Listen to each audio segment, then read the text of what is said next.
امام حسن کہتے ہیں میری اماں سارے کام کرتی تھی گھر کے. اب تو شہزادے ہیں نا ہمارے بچے, کام اور بچی, یعنی بچی میکے سے واپس آتی ہے تو سب سے بڑا دکھڑا یہ سناتی ہے کہ وہ کام بڑا کراتے ہیں. یہی ہے نا دکھڑا؟ ہاں نہ تو کریں.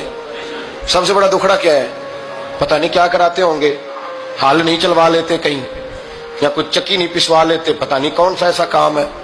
اور آپ ناراض نہ ہو جانا, میں بھی بیٹی کا باپ ہوں, میں بھی بہنوں کا بھائی ہوں, میں بھی اس بات کو سمجھتا ہوں, لیکن ایک بات ذہن میں رکھنا کہ یہ بات نہیں ہے کوئی کرنے والی کہ سارے بچی کے ماں باپ جمع ہو کے پہنچ جاتے ہیں ہماری بچی جی کام بڑے کرتی ہے. مثلاً کیا کرتی ہے, کیا کرتی ہے وہ؟ آؤ میں بتاؤں میرے مصطفیٰ کی بیٹی کیا کرتی ہے. میں نے سینکڑوں دفعہ یہ بات کی اور میرا دل کرتا ہے روزانہ کروں, پھر کرتا ہوں. دنیا میں کوئی اتنا غریب ہے جس کی بیٹی اتنا کام کرے کہ ہاتھوں پہ چھالے پڑ جائیں؟ ہے کوئی اتنا غریب تو اٹھ کے بتائے کہ میری بیٹی سسرال میں اتنا کام کرتی ہے کہ چھالے پڑ جاتے ہیں. میں دکھاتا ہوں, میرے رسول کی شہزادی کو چھالے پڑ جاتے. کچا مکان, جناب فاطمہ جناب فضا کی لونڈی تھی, ان سے مٹی منگاتی اور گھر میں لیپا پوتی کرتی, پھر جھاڑو دیتی. امام حسن اور حسین کے درمیان پورے سال کا فرق نہیں, 11 مہینے کا فرق. دونوں بچوں کو سنبھالتی. جناب علی کی والدہ حضرت فاطمہ بنت اسد بوڑھی تھی. جناب فاطمہ وہ کھول کے نوکری کرتی کہ حضرت فاطمہ بول پڑتی, حضرت فاطمہ بنت اسد بول پڑتی. کہتی بیٹے فاطمہ میرا اتنا نہ خیال رکھا کر, تیرے اپنے بھی بچے ہیں. جناب فاطمہ فرماتی آپ صرف علی کی ماں تو نہیں نا, آپ میری بھی تو ماں ہے نا. یہاں بیٹیاں فلسفہ بیان کرتی ہیں, وہ کہتی ہیں جی کس حدیث میں آیا ہے ساس سسر کی خدمت فرض ہے؟ میں نے کہا کسی میں بھی نہیں آیا. ہم کیا کہہ رہے ہیں, کسی میں بھی نہیں آیا, لیکن یہ تو آیا ہے نا کہ شوہر راضی ہو تو اللہ راضی رہتا ہے. تو اگر شوہر ماں باپ کی خدمت سے راضی ہوتا ہے تو کرو خدمت, اس کو تو راضی کرنا ہے نا, اس پر تو توجہ دو. حضرت فاطمہ پھر چکی پیستی. چکی چکی یہ آسان جملہ نہیں کہہ جاتے, ہم سن لیتے ہیں آپ. چکی پیس کر, جو پیس کر اس کا آٹا بنانا, پھر بچوں کے لیے کھانا پکانا.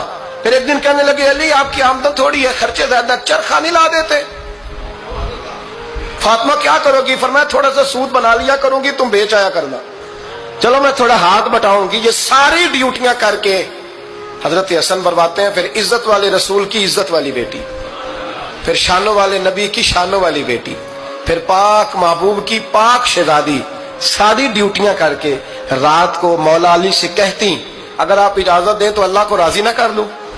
حضرت علی فرماتے فاطمہ جیسے دل کرے. تو امام حسن کہتے ہیں پھر میری ماں مصلی بچھا لیتی, مصلی, اور پھر ساری رات وہ نماز پڑھتی, ساری رات.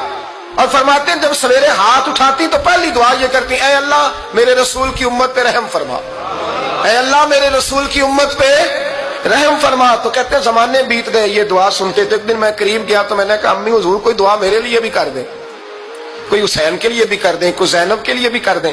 ساری دعائیں امت مصطفیٰ امت مصطفیٰ امت مصطفیٰ. کتنا بڑا جملہ ہے, کتنا بڑا. شیخ محقق نے لکھا کتنا بڑا. جناب فاطمہ فرمانے لگی تیرے لیے بھی کرتی ہوں, حسین کے لیے بھی کرتی ہوں, زینب کے لیے بھی کرتی ہوں, سب کے لیے کرتی ہوں. اور بیٹا یاد رکھنا فاطمہ کی دعاؤں پر پہلا حق میرے رسول کی امت کا ہے. فاطمہ کی اصل میں بات بہت خوشی کی سنا دی میں نے آپ کو, لیکن آپ وہیں سست کے سست رہ گئے. یہ کسی عام آدمی کی دعا نہیں, پیر صاحب کی, درویش صاحب کی رٹی رٹائی دعا نہیں, یہ سیدہ فاطمہ کی دعا ہے. آپ کو اتنا بڑا خزانہ مل رہا ہے اور آپ سمجھے نہیں بات کو. حضرت فاطمہ فرمانے لگی